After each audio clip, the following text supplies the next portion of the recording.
All right, everybody, I got a World War II knife here for you that we're going to be talking about today. But before we do any of that, I posted a video about my Patreon.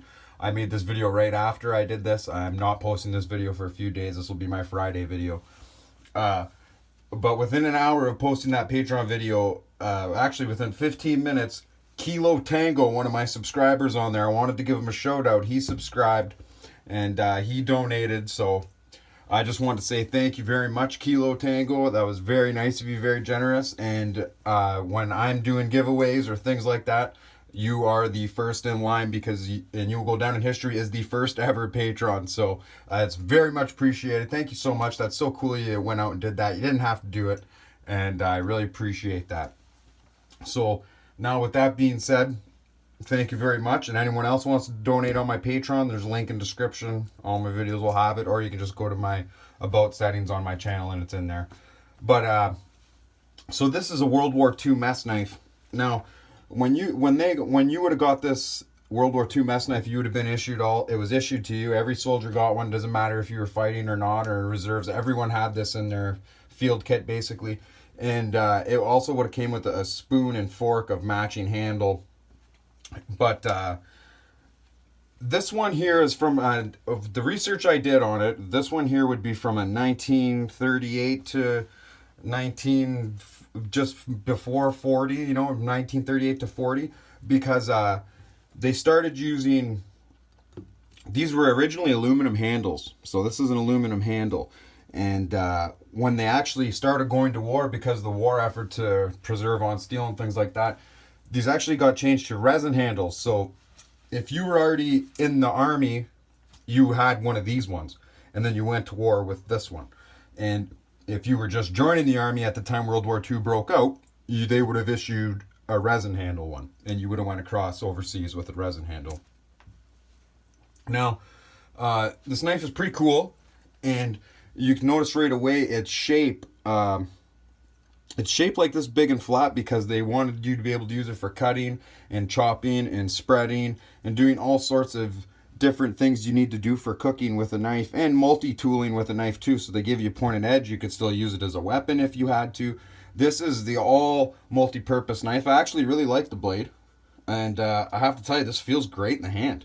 Like, as far as like balance goes and whatever, like this is actually a pretty sweet little knife. And you're probably wondering where I got the knife from. I'm up here in Canada, so to tell you the truth, I really don't know where it came from. But my dad had gotten it, but he doesn't remember where he got it from. Uh, what he honestly did for this knife, with this knife for years and years, was he would dig the weeds that come through the gravel driveway. He'd just dig them out and scoop the weeds out with that knife, and he did it for years and years, and he always used it. But I never noticed the handle on it said US, and I always wondered what that was. And then, and even I've done things to it, like this blade was all in really bad shape and rusted. I actually buffed that and polished that years ago and put a razor edge on there. You can see it. It's pretty friggin' sharp, like. And I've just had it, and then like he used it, he was using it for other things, and I was using it too, so it got scratched up. It's not like when I first did it. It was way more buffed and polished. But regardless, so I might have ruined it by doing that. I don't recommend anybody do that. If you have one of these old knives and you want to buff and polish, I wouldn't recommend doing it. You might be destroying its value. You might be destroying a piece of history, or maybe the patina looks better and the wear and tear looks better. Unfortunately, I did do it without knowing. I wouldn't recommend anyone else do that. But and I know some of my subscribers say they have the same knife too, so that's pretty cool. I think one of them even has it with the resin handle. So, but so my dad, he had it for like 20 years, and he said he doesn't remember where he got it from. He had it for so long, he just doesn't remember. He said he might have got it in an old toolbox he had found or something like that. And then once I found out what it was, I instantly took it from him so he wouldn't use it anymore, and I put it away.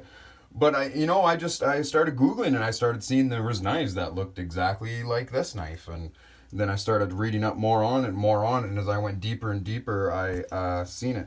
But if there's people that aren't going to be interested in Zippos that might know a lot about knives in World War II, if you know anything more, please comment in the comment on the video.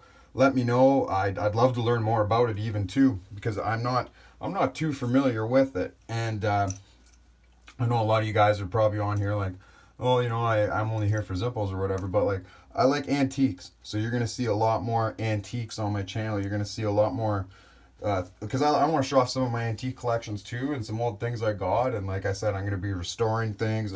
This channel is going to be a lot of things, but I'm always going to keep Zippos at the heart of it too, right? I'll be restoring Zippos. I'll be gold plating them, making new ones, custom engravings on them, whatever you guys want, right? So be prepared for more of that. But so I just wanted to make this quick video to show you about my knife. I know it's not a very long video, but like there's not much I could talk about it on other than what I know about it. So if you guys know anything else more, please like, share, subscribe. Patreon in the description. Anything you guys want. Take care. Have a good night.